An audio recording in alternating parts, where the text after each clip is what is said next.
अस्सलाम वालेकुम, मैं इमदाद चुमरो। आज 27 दिसंबर है, मोहतरमा बेनज़ीर भुट्टो का यौम शहादत, वफाक की जंजीर टूटने का दिन। पाकिस्तान को तोड़ने की जो साजिश थी उसमें मोहतरमा बेनज़ीर भुट्टो का कत्ल जो है उस पर अमल दरामद के लिए कड़ी थी। और फिर आसिफ ज़रदारी साहब ने पाकिस्तान खप्पे का नारा लगाकर उस साजिश को किया था नाकाम। सबको पता है कि 27 दिसंबर के बाद किस तरह मुल्क जल रहा था, सिंध कैसे कट के रह गया था और कोई चीज़ कोई यकीन नहीं था किसी को आ रहा कि क्या होगा पाकिस्तान का। मगर बहरहाल फिर आसिफ ज़रदारी साहब ने वो जो टूटी हुई जंजीर थी उसकी कड़ियाँ जोड़कर उसको दोबारा कायम रखने की कोशिश की और उसमें किसी हद तक वो कामयाब भी हुए। फिर हुकूमत 18वीं तरमीम ये वो सारा 18वीं तरमीम के ज़रिए फिर दोबारा आसिफ ज़रदारी ने और पीपल्स पार्टी ने और उस वक्त की सियासी जमातों ने, नवाज़ शरीफ का बहुत बड़ा किरदार है, मौलाना फजल रहमान और दीगर जितनी भी सियासी क़ुव्वतें हैं, और इत्तफ़ाक़ राय से सारा कुछ हुआ था। पार्लियामेंट में कानून साजी इत्तफ़ाक़ आइन में तरामीम इत्तफ़ाक़ के राय से हुए थे। तो बहरहाल पीपल्स पार्टी लीड कर रही थी, लेकिन तमाम की तमाम सियासी क़ुव्वतों को ये जाता है, क्रेडिट इसका जाता है कि जनाब उन्होंने वो जो साजिश थी पाकिस्तान को किरची किरची करने की, मुल्क को टुकड़ों टुकड़ों में तकसीम करने की, जंजीर टूट जाए तो ज़ाहिर है, फिर जंजीर टूट जाए तो फिर कायम नहीं रहता कुछ भी। तो उसके बावजूद भी सियासी क़ुव्वतों ने पाकिस्तान को कायम रखा। एक आमिर की हुकूमत थी, मुशर्रफ की हुकूमत थी, और मुशर्रफ ने पाकिस्तान के एक एक जो जिस्म है ना पाकिस्तान एक मुल्क, तो एक एक अंग पर उसने ज़ख़म लगाए, घाव लगाए। कहीं नवाब अकबर बुगटी का कत्ल किया, कहीं उसने कराची में सानहा वो जो 12 मई का, वहाँ पर उसने खून की होली खेली, ना जाने क्या क्या पाकिस्तान के साथ उसने खिलवाड़ किया। और आखिरी बार उसने किया था पाकिस्तान पर बेनज़ीर भुट्टो को शहीद सिक्योरिटी ना देकर, और जिसके बाद वो शहीद हो गई। और वो तो खैर ख़ुद कह के गई थी कि मेरे कत्ल का ज़िम्मेदार मुशर्रफ होंगे। और फिर वो उनका ख़त जो उन्होंने एक सहाफ़ी को भेजा था, तो वो सारा कुछ रिकॉर्ड पर है।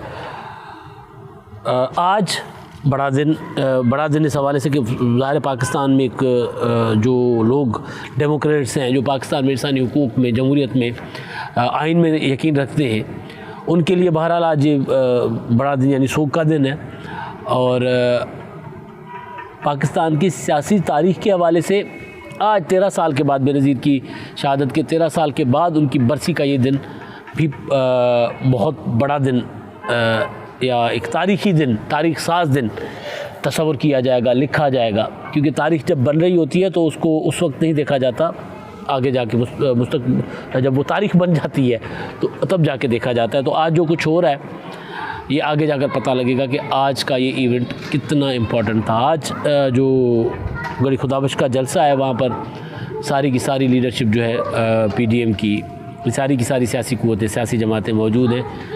सबसे इम्पॉर्टेंट चीज़ है मरीम नवाज़ का गड़ी खुदाबश का आना, बेनज़ीर भुट्टो की मज़ार पर हाज़िरी देना, उनको सलाम करना, फिर जलसे में ख़िताब करना। तो ये सारी चीज़ें जो हैं ये वो जो साजिश थी एक जो पाकिस्तान को तोड़ने की, उस साजिश को नाकाम करने के लिए जो सियासी क़ुव्वतों ने एक तहरुक लिया था, जिसमें वो फिर आसिफ ज़रदारी साहब का वो जो मकबूल नारा था पाकिस्तान खप्पे, यानी 27 दिसंबर के बाद जो कुछ शुरू हुआ था, जिस तरह मुल्क में आग और खून हुआ था, तो आसिफ ज़रदारी अगर वो ना करते पाकिस्तान खप्पे तो सब यही मानते हैं कि जनाब फिर पाकिस्तान का रहना मुमकिन नहीं था। तो उन्होंने ये नारा लगाकर, पाकिस्तान खप्पे का नारा लगाकर, बेनज़ीर भुट्टो की कत्ल के जो भयानक नताइज थे जो बरामद होने थे, उनको उन्होंने रोक दिया था, यानी पाकिस्तान को टूटने से बचा लिया था। और आज फिर सियासी क़ुव्वतें पाकिस्तान में जो कुछ हो रहा है सब देख रहे हैं, सब इस पर नज़र रखे हुए हैं कि किस तरह मुल्क में एक ऐसी क़यादत लाई गई है या ऐसी क़यादत आई है, जो भी है। बहरहाल एक उसका नतीजा फिर वही को बेनज़ीर का कत्ल पाकिस्तान तोड़ने के लिए था, नहीं था, उसका नतीजा यही था कि पाकिस्तान टूटने जा रहा था, मुल्क कमज़ोर हो गया था। और इमरान खान साहब आए हैं, लाए गए हैं, जो भी है, लेकिन उन्होंने ख़ुद कह दिया कि जी वो इस काबिल नहीं थे कि वो हुकूमत करते। वो जो तकरीर है उनकी शानदार तकरीर, अब वो एक तकरीर वो जो उन्होंने की थी कारकर्दगी वाली कि जनाब हमने तो ट्रेनिंग ही नहीं ली थी, हमें पता ही नहीं था, हमें ब्रीफिंग नहीं थी कि मुल्क कैसे चलाया जाता है। उसके बाद फिर उन्होंने एक तकरीर कर दी कि जनाब जो अपोजिशन है वो आर्मी की क़यादत को निशाना बना रही है और आर्मी के साथ फ़ौज के साथ तसादुम चाहती है। अब वो ज़ाहिर है वज़ीर आज़म इमरान ख़ान तो उनको हर इदारे का दिफ़ा करना चाहिए, मगर अब ये साफ नज़र आ रहा है कि इमरान ख़ान साहब जो हैं वो असल में अपनी खाल बचाने के लिए ढाल के तौर पर इस्तेमाल करना चाह रहे हैं इदारों को। उनको बता रहे हैं कि जी ये आपसे लड़ेंगे, ये वार आप फिर कर रहे हैं, मुझ पर वार नहीं कर रहे। और यानी इस तरह की जब लीडरशिप आए, ऐसे इदारों को घसीट कर फ्रंट पे ले आए और सियासी क़ुव्वतों को भी जिनको नहीं पता होता कि जनाब इनका क्या किरदार है, तो उनको भी वो बेसिकली इशारे कर रहे होते हैं कि जनाब ये इधर आओ, मेरे ऊपर ना हो ताकि मैं बच जाऊँ। तो ये एक वो जो आज के दिन के हवाले से कि 27 दिसंबर ने पाकिस्तान को कमज़ोर किया इस सानहे ने, और दूसरा वाक़या वो जो खान साहब की कारकर्दगी जो पाकिस्तान बेहतर करके दो सियासी जमातों ने, ज़ाहिर है मुस्लिम लीग नून पीपल्स पार्टी कोई आइडियल जमातें नहीं हैं, उनकी कारकर्दगी आइडियल नहीं रही कभी भी, लेकिन ये ज़रूर है कि उनको जिस हाल में मुल्क मिलता था उससे कुछ बेहतर करके छोड़ के जाते थे। लेकिन फिर ये जो 2018 के बाद की जो तब्दीली आई है, उस तब्दीली के मुज़म्मरात, उस तब्दीली के भयानक नताइज का एतराफ़ खुद इमरान ख़ान साहब कर गए ना, कि जब 2.5 साल के बाद एक वज़ीर आज़म कहे कि जनाब मुझे तो पता ही नहीं था कैसे मुल्क चलाया जाता है, मुझे तो पहले ब्रीफिंग्स लेनी चाहिए थी। तो ये भयानक नतीजा है और ये एतराफ़ है कि मैं बोना हूँ। ये एतराफ़ है कि जब आपके मुल्क की हकीकी अवामी लीडरशिप को पीछे किया जाता है। बेनज़ीर साहिबा मार दी गई, किसने मारा किसने किया एक अलग कहानी है, वो सबको पता है। लेकिन जो मुशर्रफ का उसमें किरदार था, वो उस वक्त वज़ीर आज़म थे, सदर थे, बावर्दी सदर थे, जो उनका उसमें किरदार था, ज़ाहिर है वो एक हकीकी लीडरशिप को रास्ते से हटाने के लिए उसने सहूलतकारी तो कम से कम की ना। अगर वो मुलविस नहीं है तो सहूलतकार तो ज़रूर ठहरे। तो हकीकी लीडरशिप को हमेशा भुट्टो साहब फांसी लगा दिए गए, नवाज शरीफ साहब बाहर भेज दिए गए, बेनज़ीर कत्ल कर दी गई। अभी भी जो हकीकी लीडरशिप है मुल्क की, जिनके पास अवाम की हकीकी मैंडेट भी है, इमरान खान को भी मैं हकीकी लीडर ही मानता हूँ, लेकिन अब वो क्या करें कि वो खुद कह रहे हैं कि भाई मैं लीडर नहीं हूँ, मुझसे मुल्क नहीं चल रहा, मुझे ब्रीफिंग नहीं दी गई। तो जब हकीकी लीडरशिप को हटाकर बोने लाए जाते हैं तो ज़ाहिर है फिर मुल्क को तो नुकसान होता ही है और मुल्क सर्वाइव नहीं कर पाते अगर इस तरह की अब वो देखें ना, मतलब वज़ीर आज़म साहब बजाय इसके कि अपोजिशन के साथ डायलॉग करें, अपोजिशन के साथ मामलात को हल करें किसी तरह, वो जो दीवार उन्होंने खड़ी की हुई है उस दीवार में से कोई रास्ता दे सबको, वो ज़िद पर अड़े हुए हैं। और दूसरा ये कि वो लड़ाने की कोशिश कर रहे हैं। इमरान खान साहब का जो माजी है, ट्रैक रिकॉर्ड है, वो यही है कि वो अपनी टीम के अंदर अभी भी अपनी वफाकी काबीना में अपने लोगों को आपस में लड़ा के खान साहब अपनी हुकूमत चला रहे हैं। तो माजी में भी वो अपनी टीम को आपस में लड़ा कर अपनी कप्तानी चलाया करते थे। तो अब जब उनके ख़िलाफ़ एक तहरीक शुरू हुई है तो वो ये कर रहे हैं कि वो अपनी जो हुकूमत बचाने के लिए, अपने आप को बचाने के लिए ढाल के तौर पर इदारों को इस्तेमाल कर रहे हैं, आगे कर रहे हैं इदारों को कह रहे हैं कि जनाब ये अपोजिशन ठीक है। मतलब वो जो मियां नवाज शरीफ साहब का नैरेटिव है, PDM का नैरेटिव है, वो नैरेटिव में अगर कोई ऐसा जो इमरान खान साहब कह रहे हैं कि वो बराह रास्त फ़ौजी वो जो हुकाम है उन पर वो हमले कर रही है PDM अपोजिशन, तो इमरान खान साहब को तो चाहिए कि किसी तौर पर भी ऐसी फ़िज़ा पैदा ना हो को सियासी क़ुव्वतें और फ़ौज या इदारे आपस में लड़ पड़े। मगर इमरान खान लड़ा रहे हैं, जो ख़तरनाक चीज़ है जो मुल्क के लिए, जिस वजह से मैं कह रहा हूँ कि उन्होंने एक एतराफ़ ये कर दिया कि जी मुझे तो ब्रीफिंग नहीं दी गई थी, मुझे तो पता ही नहीं था कि मुल्क कैसे चलाया जाता है। और एक एतराफ़ और उसके बाद वो जो ये कर रहे हैं, जो इदारों को आपस में लड़ाने की कोशिश, इदारों को नहीं सियासी क़ुव्वतों को और फ़ौज को आपस में लड़ाने की कोशिश कर रहे हैं, तो इससे साबित हो रहा है कि जनाब ये मतलब क्या, मैं बार बार वो लफ्ज़ इस्तेमाल नहीं कर रहा, अनाकमत अंदेशी है। इनको पता नहीं है, जैसे इनको पता नहीं था कि मुल्क कैसे चलाया जाए, इनको पता ही नहीं है कि इससे कितना बजाय पुल का किरदार अदा करें। अगर फ़ौज के ऊपर बदगुमानियाँ हैं अपोजिशन को, तो डिफेंड करें फ़ौज को, बेशक करें, लेकिन पुल का किरदार अदा करें, मामला तो उस नहज पर ना ले जाएं जहाँ से कोई वापसी ना हो। मगर इमरान खान धक्का दे रहे हैं, हालात और धक्का दे रहे हैं कि जनाब उस तरफ चलो, उस तरफ चलो, उस तरफ जाओ।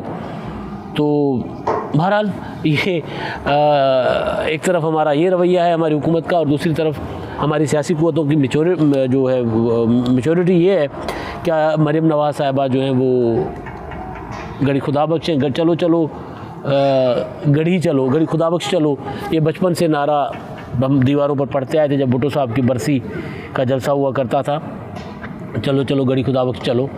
तो अब मरीम नवाज़ भी यही कहकर गढ़ी खुदा बख्श पहुँची कि चलो चलो गढ़ी खुदा बख्श पहुँचो, क्योंकि सियासी क़ुव्वतें बिलाखिर आपस में लड़ झगड़ के कहीं ना कहीं जो हकीकी सियासी क़ुव्वतें होती हैं किसी ना किसी पॉइंट पे एक दूसरे को का एहतराम भी करती हैं, एक दूसरे को स्पेस भी देती हैं, और जो लड़ाई होती है, तसादुम होता है, उससे बचाती हैं मुल्क को। तो माजी में जो लड़ते रहे थे आज वो साथ हैं अब। और एक मतलब मरीम नवाज़ का मैं बार बार कहता हूँ कि मरीम नवाज़ का गढ़ी खुदा बख्श में होना ये सच पाकिस्तान की तारीख़ का सबसे बड़ा वाक़या है। ये जिनको ज़ाहिर सबको पता है कि नून लीग का और पीपल्स पार्टी का माजी क्या रहा है, लेकिन बहरहाल वो वक्त सबको सिखाता है।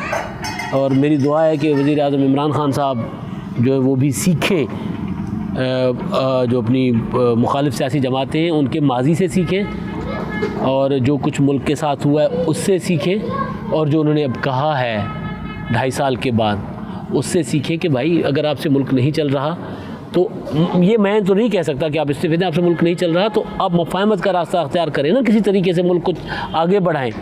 ये क्या मतलब आपने एक दीवार खड़ी कर दी है और आपको पता भी है कि आप अब इस दीवार में आएगा जो टक्कर खाएगा और नुकसान ही होगा, तो और आपको पता भी है कि आपसे मुल्क नहीं चल रहा, आप एतराफ़ भी कर रहे हैं, तो आपको ज़रा उस तरफ जाना पड़ेगा, मुफाहमत की तरफ जाना पड़ेगा, सीखना पड़ेगा। जो कुछ गढ़ी खुदा बख्श में हुआ उससे आपको सीखना पड़ेगा।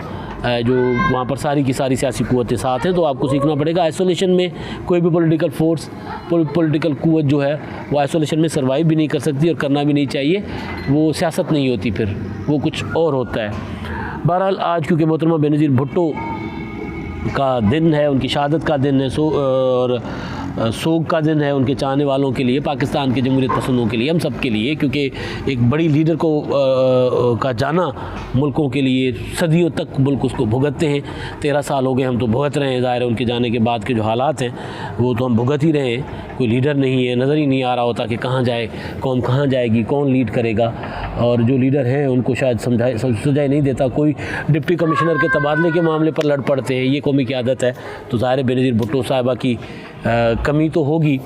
और बस जाते जाते मैं शेख अयाज़ साहब का एक शेर है ट्रिब्यूट करूँगा मोहतरमा को इस तर्जुमे के साथ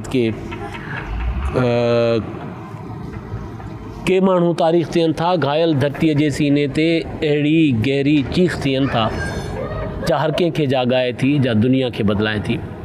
कुछ लोग तारीख़ होते हैं और घायल धरती, ज़ख्मी ज़मीन धरती के सीने पर एक ऐसी चीख होते हैं जो सबको जगाती है और दुनिया को बदल कर रख देती है। मोहतरमा बेनज़ीर भुट्टो वो शख्सियत थी, और इसी घायल धरती के सीने पर वो एक चीख की तरह आज भी गूंज रही है। अब तक के लिए इतना ही। अल्लाह हाफ़िज़।